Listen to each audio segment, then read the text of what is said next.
Ahojte. Aký Ahoj. bol rok 2023 pre vás? No, pre mňa veľmi prelomový a zmenený ako roky predtým. Určite.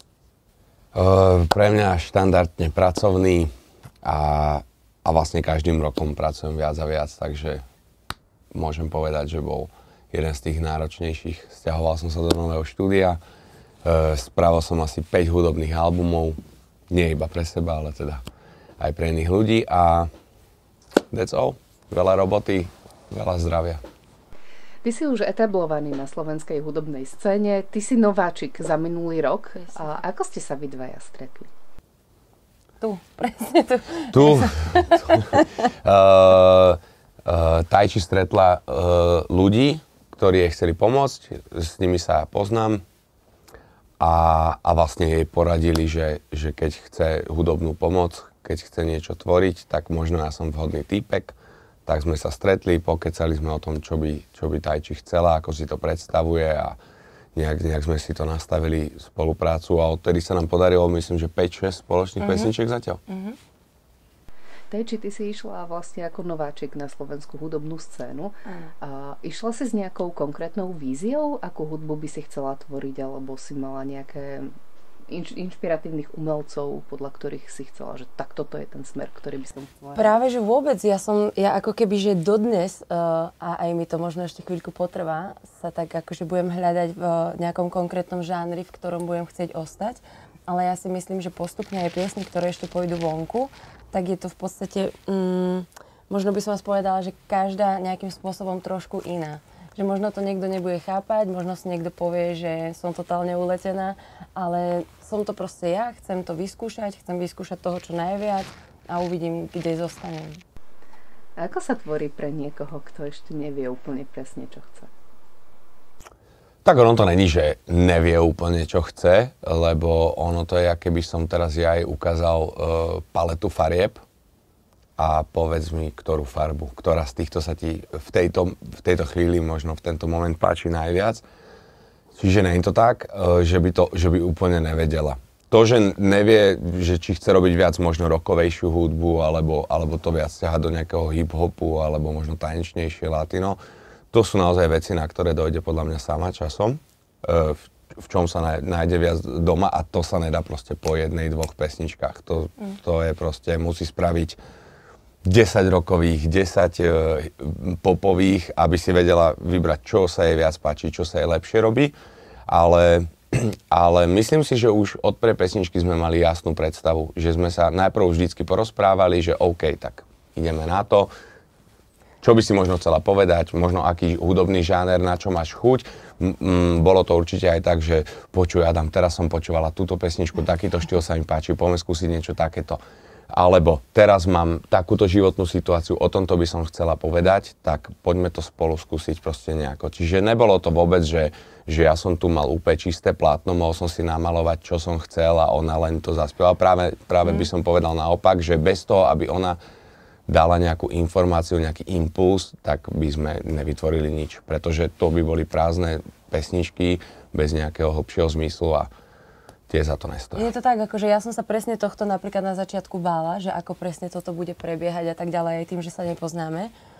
Ale akože mne sa s Adamom robí super presne to, ako rozprával, že kým nejaká pesnička proste sa vytvorí, tak tu sedíme, presne tam teraz, kde sedíš ty a rozprávame sa o tom, dlho sa o tom rozprávame. Pýta sa ma, že keď je to napríklad, že koncept nejakých viacerých pesničiek, že viem, že ich budem robiť s ním, že čo by som tam proste chcela dať, čo by mali obsahovať. Ale potom to je presne o tom, že to som už, myslím, aj spomínala raz, neviem, či tebe nie, že zatiaľ sú to naozaj, že moje príbehy. Mám to šťastie, že som teda naozaj na začiatku a mám toho ešte čo veľa povedať.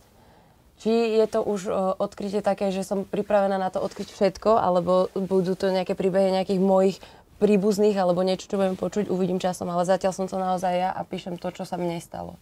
Respektíve píšeme spolu a Adam mi s tým veľmi pomáha. No ja som tu na také upratanie toho, ale myšlienky pochádzajú od Tajči. To není, že ani to není nejaká forma rozhovoru, že ja tu sedím a teraz pýtam sa, dobre, tak čo ťa zranilo? Povedz mi, o čom ideme napísať, že skôr to je práve, že naozaj väčšinou je impuls, že povie, že počúvaj, teraz posledný týždeň veľmi rozmýšľam nad tým, ako si napríklad, aký dobrý vzťah mám konečne po rokoch so svojou sestrou, poďme niečo. Naozaj strávili sme pekných pár hodín, kým sme to vymysleli, aj ako by hudba mohla znieť, aj čo by sa v tom texte mohlo nachádzať. Tajči mi napísala, hádam, ja to ani neviem opísať, ja mám 50 riadkov, 50 myšlienok, aj niekde nejaký rím, samozrejme, už to písala textovo a potom sme to spolu len učesali a dostali do finálnej podoby, napríklad ako je pesnička Severka, ktorá si myslím, že je veľmi pekná, veľmi úprimná, je zo života a strávili sme nad ňou ten čas a nie je to iba taká tá povrchná pieseň, že dobre, poďme spraviť pesničku len aby bola, ale naozaj má aj nejakú výpovednú hodnotu a verím, že sa teda aj ľudia tam môžu nájsť. Určite. Ale Severka je teda v poradí vaša 5. spolupráca plus minus, akože nie je tá prvá. A keby sme sa mali porozprávať o tom vývoji, predsa len pravdepodobne ste prešli nejakým vývojom toho songwriterstva, či sa týka hudby alebo textu, že keby ste mali porovnať tú prvú a dajme tomu ostatnú spoluprácu na singli, ktorý teraz v januári vychádza. A ako začal váš vzťah pracovný, ako to prebiehalo a čo ste vychytali a fungujete tak dodnes? No, ja si hlavne myslím, že na začiatku to bolo presne také, že ja som v podstate bola taká malinka, že ja som v podstate ani nevedela, čo môžem, ako veľmi mu môžem do tej roboty kafrať. A teraz, keď mám porovnať tú prvú s touto poslednou, čo spolu robíme, tak tá posledná bola presne o tom, že som mu zavolala a hovorím, alebo poslala hlasovku, teraz už neviem, že Adam, chcem takúto a takúto pesničku o tomto a cca takýto a takýto štýl. Že už proste som mu dala že jasnú tú cestu, že ako by som chcela, aby tá pesnička znela. Čo sa pri tej prvej určite nedá povedať, lebo... Áno, tak tá prvá pesnička, to je pesnička Slobodný, aj s Alanom Murinom a pozerali sme na to možno trošičku takticky, že poďme spraviť pesničku, ktorá sa bude páčiť čo najväčšiemu množstvu ľudí. Lebo naozaj, napríklad tá pesnička ako Severka, tak to je taká jednak osobná záležitosť, ale keď sa v nej niekto nájde, tak tá emócia nesie niečo, čo možno nechce niekto každý deň riešiť, alebo nie je to pesnička, ktorú si pustíš pri akejkoľvek príležitosti. Pričom práve pesnička Slobodný je taká, že môžeš si ju úplne v kľude pustiť ráno na dobré zobudenie do dňa a uvoľniť sa, môžeš si ju pustiť večer na party, čiže z tohto hľadiska sme na to ako keby takticky išli, ale opäť dávali sme pozor, aby to bola Tajči, aby ona sa tam cítila dobre, necpali sme jej žiadne slova alebo nejaký štýl, ktorý by sa jej nepáčil. Veľmi si dobre pamätám, že sme tu sedeli a presne sme rozmýšľali, ale to je, jak Tajči povedala. To nebolo, že Adam, OK, poď, ideme, spravíme jednu pesničku a potom uvidíme, čo ďalej. My sme tu sedeli a rovno sme si povedali, OK, ideme robiť rovno 3-4 pesničky, alebo možno aj viac. Tajči totiž ešte s našim kamarátom Maxom Šrámekom robila hudbu, tak aj tam sme museli uvažovať, aby sme my tu v našom štúdiu neurobili niečo, čo bude veľmi podobné tomu, čo sa bude diať u Maxa napríklad, tak sme trošku akože špekulovali a už v ten možno prvý, druhý deň, keď sme to riešili, tak sme sa bavili o tom, že OK, tak spravíme jednu takú uvoľnenú party pre všetkých, jednu veľmi, veľmi osobnú, potom jednu možno, kde sa ženy môžu cítiť sebavedomo a tak ďalej. No a toto boli naše vlastne 3 základné kamene, od ktorých sme sa odrazili. A keď sa Tajči teda už tak trošku akože uvedomila, že dobre, som tu, ideme, môžem zastaviť, poď ideme bomby. Už aj mňa sa pýtala, že či spravíme nejakú pesničku spolu a ja som bol, že jasné, že však určite, lebo je šikovná. Hlavne vidím každé jedno nahrávanie, keď sme už nahrávali 5-6 pesniček, tak vidím proste ten vývoj, že ako sa z dievčaťa, čo v živote nahralo do 10 pesničiek a malo možno 3 vystúpenia, neviem to, akože nepoznám celú jej minulosť. Že ako sa z nej stáva to dievča, ktoré stojí za mikrofónom, je sebavedomejšie, trvá nahrávanie menej, lebo už možno odpútala ten strach, tú hamblivosť, ktorá je s tým často spájaná a potom vznikla pesnička, ktorú máme spolu nad zemou. povedala, že chcem niečo motivačné, chcem, nech to je svížne, chcem, nech to je hudobné a ja už keď som ju tvoril, keď sme mali ten proces, tak ja som si tak tajne povedal, že dobre, že keď náhodou sa opýta, že toto je tá pesnička, kam som išiel, lebo tá je mojej tvorbe taká najbližšia. Ja rád motivujem ľudí, ja rád rozprávam múdre veci, ja rád mám pozitívnu hudbu.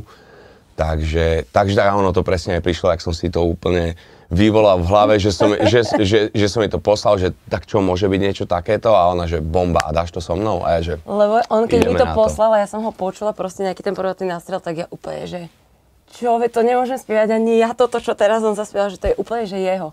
Ale si dal na čas, lebo ja som sa ho spýtala a ma nechal vystresovať deň, kým mi odpovedal. Určite. Ale vedel som už, keď som tvoril, že táto pesnička je fakt pekná. Fakt sa s ňou stotožním veľmi jednoducho, lebo ťažko by som sa stotožňoval s pesničkou Severka napríklad, lebo mám sestru, mám s ňou, myslím si, že vynikajúci vzťah, ale nemal by som potrebu akože to takýmto honosným a umeleckým spôsobom opisovať. A tak som rád, že vlastne vznikla taká pesnička, kde aj ja som sa vedel zakoktať ako práve teraz. A keď už ste spomenuli single Nad zemou, a že je teda motivačný, o čom je váš nový spoločný single? Aj keď už sa ti mnohokrát zdá, že život je ťažký, hádže ti pod nohy polena a že to možno nezvládneš, nevydržíš, tak vždy je nádej určite a vždy sa dá postaviť.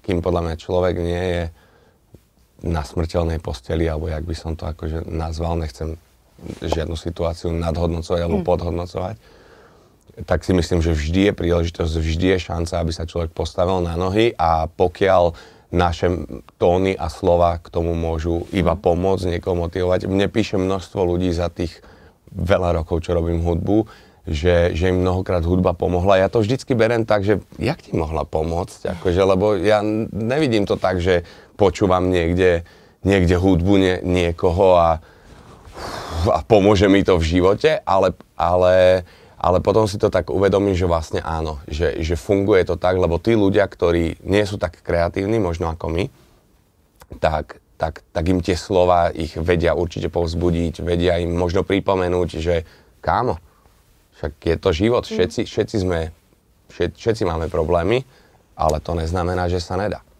Ale ja už keď som aj Adamovi vlastne písala, že o čom chcem, aby bola, tak bol to samozrejme odkaz pre ľudí, ktorí potrebujú nejakým spôsobom tú podporu, ale ja už som tak niekde v sebe mala to v hlave, že aj ja ju raz budem potrebovať a možno si to spievam samej pre seba, keď sa mi stane takáto vec, že si to pustím a poviem si, že fakt, že toto si urobila ty, toto ty máš v hlave, proste nevzdávaj to teraz. Že možno je to aj taký môj odkaz do budúcnosti, keď príde táto kríza. Ale určite to bolo naozaj myslené všeobecne, že tí ľudia tú podporu jednoducho naozaj potrebujú. A možno nemajú niekoho, komu sa môžu vyrozprávať, čokoľvek iné. Potrebujú počuť, že nie sú sami.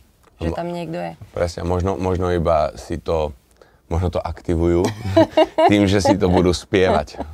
Že možno práve tým, že sedí v tom aute alebo kdekoľvek, na sluchatkách doma, kdekoľvek a zaspieva si tie slova, tak možno sám sebe si to akože znásobuje tú emóciu a možno o to ľahšie samu existuje. Ja si svoje pesničky púšťam a teším sa z nich a obdivujem, akože myslím tak, že s odstupom času aj si niekedy poviem, že ty kokos, akú múdru vetu si povedal, ale není to úplne ten pocit, že kokos, práve som si zachránil život tým, že som si vypočul, že všetci máme problémy.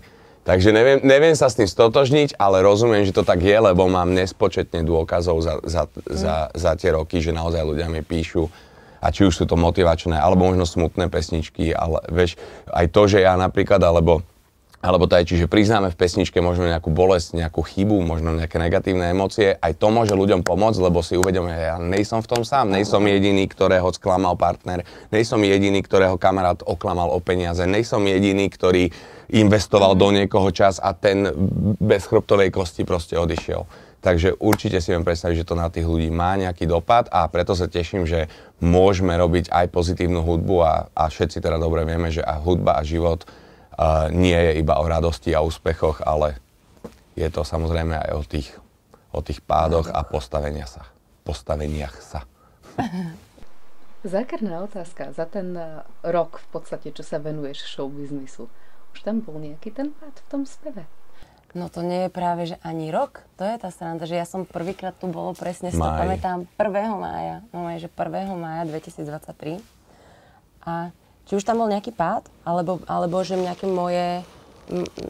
Že sa niečo nedialo podľa tvojho očakávania? Už sa stalo, určite. Ale ide to všeobecne tak nejakým spôsobom hrozne rýchlo a ja si ako keby som človek, že ktorý si skôr uvedomujem, teda snažím sa uvedomovať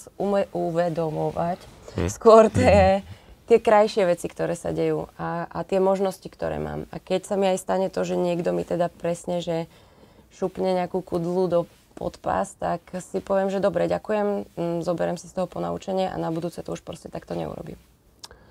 Zabolí to, samozrejme, že to zabolí. A práve vtedy, keď sa stala takáto vec, tak som si povedala, že ideme si spraviť odkaz samej pre seba proste do budúcnosti. Že ten svet si tvorím ja, nemôžem, ani nechcem, alebo dovoliť, aby mi ho niekto proste pokazil. No ja len chcem povedať, že keď to tak sledujem, že čo všetko tá ešte stihla za pol roka, tak určite sa stretla aj s tou nepríjemnou stránkou tohto showbiznisu, ale myslím si, že to je minimum oproti tým všetkým krásnym veciam a pozitívam, ktoré zažila, lebo veľmi málo ľuďom sa podarí za tak krátky čas nadobudnúť nejaké renomé, nejaké skúsenosti, vyrobiť také veci, zažiť toho toľko. Ja som čakal na svoj prvý naozajstný koncert možno 7-8 rokov v mojej kariére, alebo teda od momentu, čo som robil naozaj hudbu. Takže to, čo ona zažíva, je fantastické. Želám jej to, teším sa, že je to takto šlape a myslím si, že všetky tie polená to bude chodiť vždy, ale sú minimálne oproti tým krásnym veciam, ktoré si zažila. Takže nemaj hlavu dole, nemáš dôvod. Nemám, ďakujem ti. Nadviažem na to, čo si povedal. A to je v podstate, že tebe trvalo tých 7-8 mesiacov, kým si dosiahol prvý koncert. Rokov. Myšlienkami už som bola v tom, že keď si spomenieme na najúspešnejšie kapely na Slovensku a v Čechách z toho predchádzajúceho 1000-ročia, tak tam to bolo proste naozaj, že to obdobie toho vyhrávania, skladania playlistu, akým sa človek dostal na pódia a do popularity, tak to trvalo extrémne dlho. Ty sám teda hovoríš o tom, že 7-8 rokov, keď ty si začínal a teraz Tajči má to ani nie pol roka do prvého koncertu, proste doba sa extrémne zmenila. A z tvojho pohľadu je to Tajčinou výnimočnosťou, že ju môžeme považovať za výnimočnú speváčku na Slovensku, že je tam ten potenciál toho extrémne rýchleho rastu aj bez nejakej, nazvime to, televíznej show, ktorá by urobila tú popularitu, alebo je to otázka doby, že už proste všetko ide takto rýchlo, že tak rýchlo sa ukáže, či ten umelec má na to, aby sa tam objavil. To je podľa mňa kombinácia, lebo keby nie je šikovná a keby nemá na to predispozíciu, tak by sa to nedialo. Lebo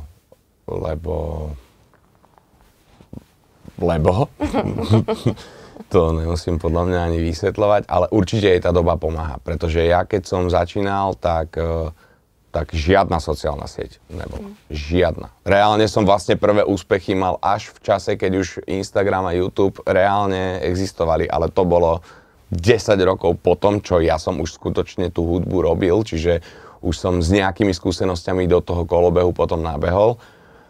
A zase pre mňa to je ťažšie, že čím sa doba zrýchluje, tak mne sa oveľa ťažšie a ťažšie prispôsobuje a už ako keby nevládzem sa toľko prispôsobovať. A tým, že Tajči do toho nabehla a vlastne od dňa číslo 1 máte informácie, čo musí, čo všetko treba a pevne s tým bojuje, tak verím, že ani neviem, čomu verím, ale verím, že je šikovná na to, aby to zvládla určite aj bez nejakej reality show. Aj keď všetci vieme, že by jej to pomohlo získať tú pozornosť, ale našťastie sa jej to zatiaľ darí aj bez toho. Krásne stúpa jej meno z absolútnej nuly na niečo. A to si myslím, že je fantastické a opäť môžeme iba držať palce, nech ju to naplňa, nech ju to baví, nech ju neprejde tá chuť tých sociálnych sietí, lebo mne osobne to tú tvorbu, no nie tvorbu, ale celkovo to pôsobenie znechucuje trošku, pretože som zvyknutý bol na niečo iné. Kedysi som reálne 2-3 mesiace makal na jednom videoklipe alebo rok, 2 na jednom albume. Dneska, keď vydám album alebo videoklip o týždeň, to je zabudnuté. Lebo sa medzi tým vydalo ďalších 7 albumov, čiže tá doba je iná, je to iné. Môže ma to mrzeť, ale opäť, to by som sa iba zbytočne negativizoval. Radšej sa snažím na to pozrieť, čo všetko môžem urobiť preto, aby ma to neťahalo dole, ale aby som to využil, chytil. To je jak AI, umelá inteligencia. Niekto sa môže sťažovať, že príde umelá inteligencia, nahradí hento, ale šikovný človek si radšej nájde spôsoby, ako ju využiť vo svoj prospech. Nadhodil si jednu veľmi dobrú tému a to je možno, až by som povedala, že deprimujúca otázka. Má v súčasnosti umelec šancu vytvoriť hit, ktorý prekoná ten zub času a bude populárny aj o 10 rokov? Myslím si, že hej, ale to veľmi spočíva vo výnimočnosti človeka, o šťastí, o šťastí toho možno momentu, kedy to vydá, možno o šťastí tých kontaktov, čo v tej sekunde má, vďaka ktorým sa to podarí potlačiť. Čiže určite áno, verím v to, že aj v roku 2024 môže prísť ďalší Michael Jackson. Minimálne si to strašne prajem a minimálne ja osobne robím absolútne všetko preto, aby som bol v tej pozícii, že všetko, čo do toho dávam a všetko, čo vznikne, že to nie je materiál na týždeň. To sa veľmi, veľmi rýchlo vie rozoznať, že či to je materiál na týždeň, alebo či to vydrží. Boh vie, možno naozaj o 4 roky bude zase doba tak šialene iná, že hudba už nebude mať absolútne žiadny zmysel, pretože si človek v nejakej aplikácii naťuka, že mám chuť na smutnú, zaľúbenú pesničku v tempe 100 BPM a nech mi to spieva žena a do klavíru. A možno mu to vypluje za 0,5 a nejaký skutočný umelec, ktorý nad tým tie hodiny, tie skúsenosti trávi, nebude mať žiadnu hodnotu. Boh vie, robím všetko preto, aby minimálne môj život tak nevyzeral. Ale zase nemyslím si, že čaro človeka niekedy vymizne. Že OK, umelá inteligencia vie niečo spraviť, niečo nahradiť, určite áno, ale skutočnosť človeka nenapodobníš. To som šla povedať, že presne, že aj tie koncerty, ktoré sa dejú, alebo ľudia idú na ten koncert, tak idú, tie pesničky si môžu pustiť hocikedy, hocikde, v aute, na sluchatkách. Ten moment toho koncertu je ten ošial toho človeka, že ho tam zrazu vidí, že tam stojí naživo a naozaj im niečo odovzdáva. Takže myslím si, že toto podľa mňa, teda aspoň dúfam, že umelá inteligencia nikdy nenahradí. Určite nie, lebo aj keby to bol hologram napríklad, tak je predpripravený a tým pádom to už není. Akože to skutočne, môžem hovoriť z vlastnej skúsenosti, teraz som mal cez víkend koncert v Košiciach s kapelou, bol to nádherný zážitok a v jeden moment mi vyhrkla slza. A to si myslím, že je niečo, čo v živote nikto inak nenapodobní, nezažije tú emóciu.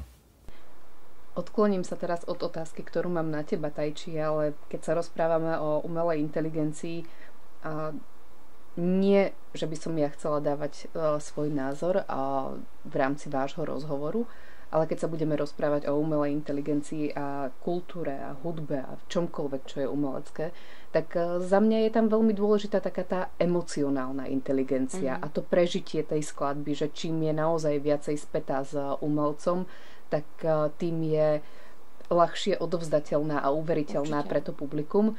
A toto je niečo, čo nemyslím si, že čisto strojová záležitosť dokáže pokryť. Určite s tebou súhlasím a je to presný príklad aj toho vyhrknutia slzy a je to aj presný príklad toho, že keď Tajči bude spievať úprimnú pesničku o tom, ako jej zomrel pes. Teraz som povedal absolútny zlý scenár, ale skutočne, pokiaľ v tom hlase bude cítiť bolesť, možno slzy, možno pláč, možno niečo také, tak to je určite niečo, čo nenapodobní umelá inteligencia, ktorá si to načítala napríklad z pesničky Slobodný, kde je šťastná. No tak tým šťastným hlasom, ktorý má načítaný, asi nebude vedieť zaspievať úprimnú smutnú pieseň. Adam povedal, že ty vieš úplne presne, čo máš robiť na sociálnych sieťach. Ani nie, že na sociálnych sieťach. Myslím si, že to akože myslel tak, že už že je veľa ľudí, ktorí mi ako keby povedali nejaké tie možnosti, že čo robiť preto, aby to nekleslo, alebo nezačalo klesať, práve naopak. Ale áno, zahŕňa to aj sociálne siete. Bohužiaľ, je to tak.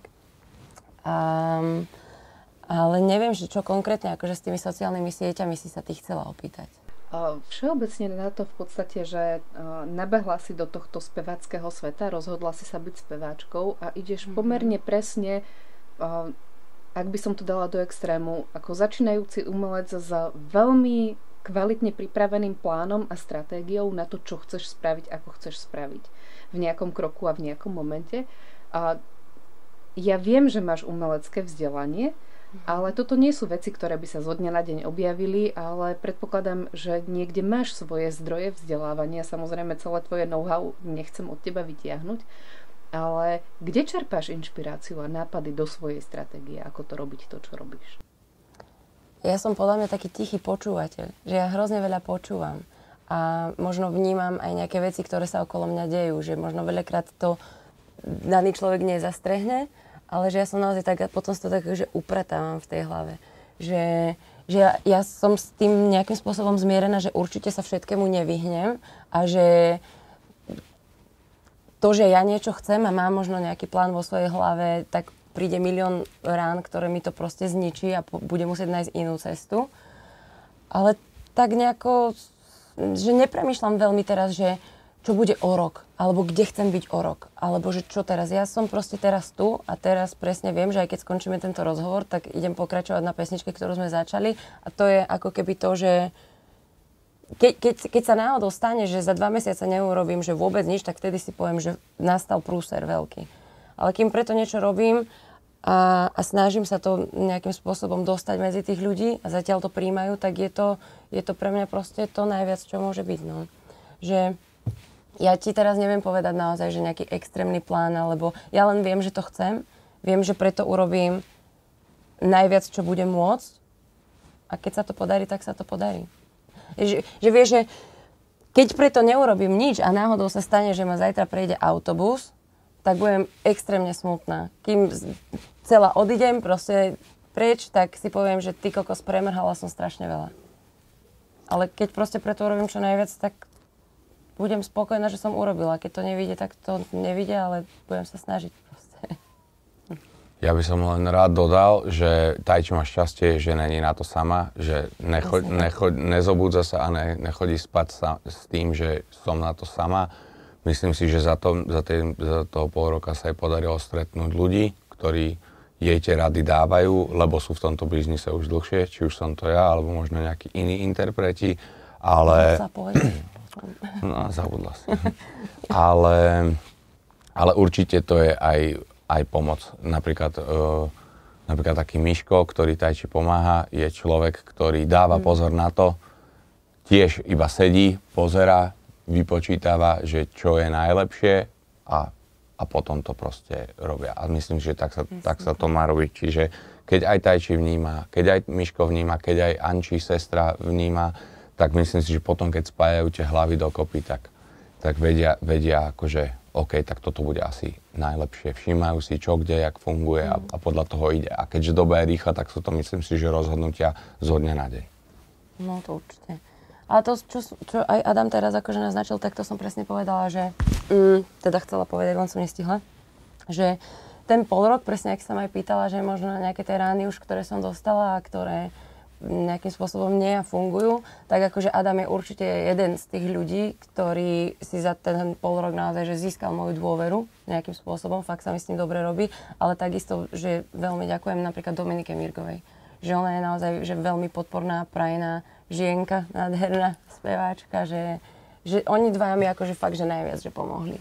Keď sa dialo čokoľvek, už bolo aj také, že som Adamu vyplakala do telefónu A nevzdal to so mnou, podporil ma a bol tu, no, takže to ti ďakujem veľmi pekne. Na záver možno taká symbolická otázka. Keby v tomto momente po skončení nášho rozhovoru začala znieť vaša nová skladba, čo by ste chceli pred touto skladbou povedať jej poslucháčom alebo divákom?